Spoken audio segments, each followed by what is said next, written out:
Hello বন্ধুরা, good afternoon. তো বন্ধুরা, আজকে শুক্রবার। তো বন্ধুরা, আজকে দুপুরে মেনুতে কী কী আছে চলো তোমাদেরকে দেখিয়ে দিই। তো বন্ধুরা, আজকে স্পেশাল মেনু যেটা কলাইয়ের ডাল, মানে মাসকলাইয়ের ডাল করেছি বন্ধুরা। আর গ্রেভি করেছি, মানে গাঢ় করেই করেছি, পাতলা করিনি।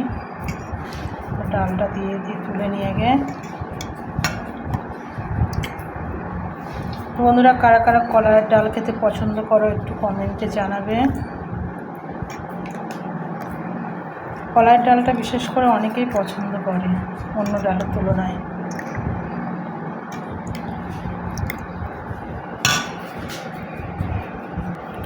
আর বন্ধুরা, এখানে আমি আলু পটলের রসা করেছি আর শাক ভাজা করেছি। এই তো আজকে দুপুরের মেনু। ডালটা একটু বেশি করেই তুলি। আমার বর আবার ডাল খেতে পছন্দ করে, আবার এক বাটি। আবার এই যে তেজপাতা, এই শুকনো লঙ্কা পাতে পড়বে না, পাতে পড়লে মাথায় আগুন ধরে যাবে। আর বন্ধুরা, শাক ভাজাটা আরও দিয়ে নিই। আমার বরের ডাল আর শাক ভাজা হলেই হয়ে যাবে। ডাল আর শাক ভাজা খুব পছন্দ করে।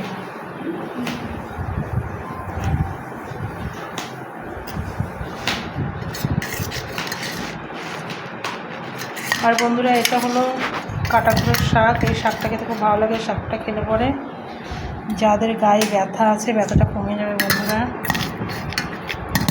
হাত দিয়ে তুলতে হবে, হাতাতে খুব ডিস্টার্ব হচ্ছে শাকটা তোলা।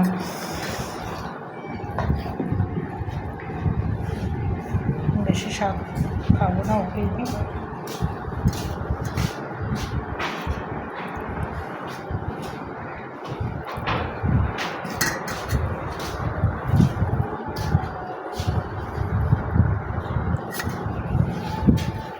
আর বন্ধুরা, এদিকে আমার হাজব্যান্ড শসা লেবু কেটে নিয়েছে।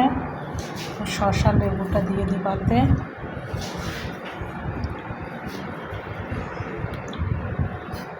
তো বন্ধুরা, আমার হাজব্যান্ড খিদে পেয়ে গিয়েছে, কিন্তু আমার যে অনেকক্ষণ আগে খিদে পেয়েছে সেটা আমি ওর জন্য বসে আছি, আর ওই সেনেই বসে পড়লো।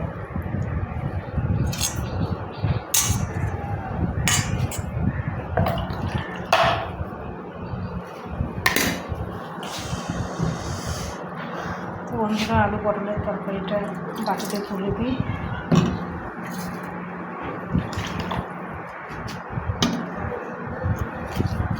শাক ভাজার বাটিটা ধুয়ে নিলাম।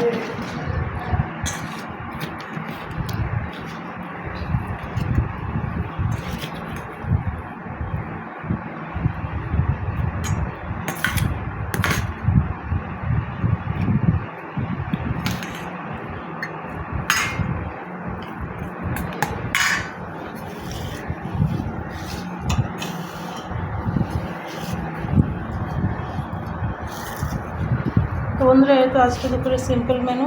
আলু পটলের রসা, কলাইয়ের ডাল, শাক ভাজা, সিম্পল মেনু করেছি বন্ধুরা আমি। আর বেশি কিছু রান্না করিনি। তো বন্ধুরা, সবাই ভালো থেকো, সুস্থ থেকো। Tata, bye bye everyone. কেমন হয়েছে শাক ভাজা?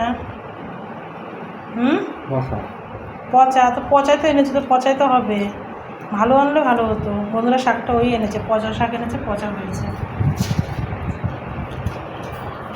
তো বন্ধুরা, সবাইকে অনেক অনেক ভালোবাসা ও শুভকামনা রইল সবার জন্য। Tata, bye bye everyone.